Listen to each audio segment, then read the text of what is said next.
lot of people ask me, Charlie, what do you do? And there's not a lot of people like me doing what I'm doing, specifically for grade school, high school, and college kids. I'm a neuroassociative conditioning coach, and I have the skills that I can immediately go into your child's subconscious, find out what the root cause that's causing them their trauma in their life or the negative emotions that they're feeling, and immediately rip that out. I've spent thousands of dollars in self-knowledge to be able to give this gift to the kids and the parents out there. And there was one moment in my life that led me to that. I had a son, Christopher, incredible football player, a leader on his team, could build anything out of Legos quickly, very intelligent, loved by a lot of people.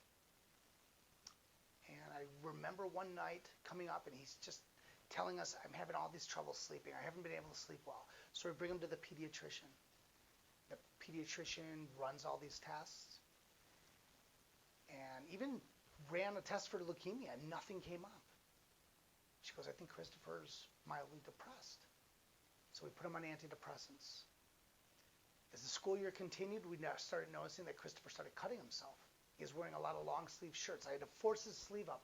There were cut marks up both arms.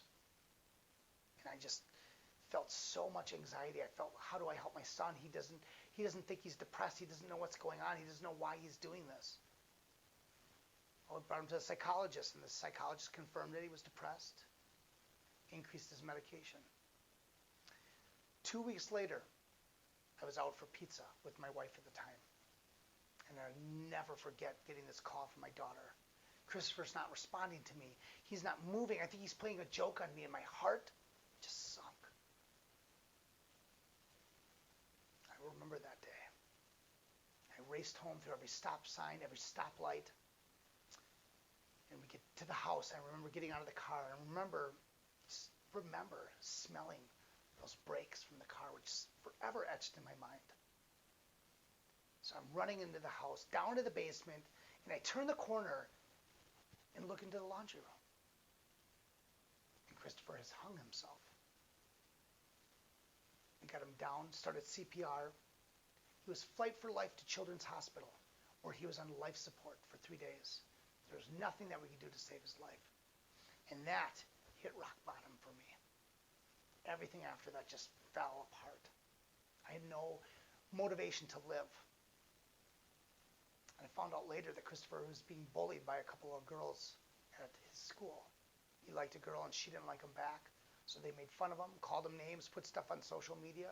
Christopher is very sensitive to that. He didn't know how to understand his emotions. And so what I started doing is switching my expectations of what should have happened or what could have happened and just started appreciating more about what I actually had in my life and opened my eyes to it. And once I did that, I started realizing that Christopher was put in my life for 14 years for me to make this global impact, helping kids and helping parents overcome their traumas in their lives and help them to better communicate with each other, so that if an issue's happening, we can head it off immediately so they don't end up like Christopher. And I know I can make an impact in your life because I've done it already to many people.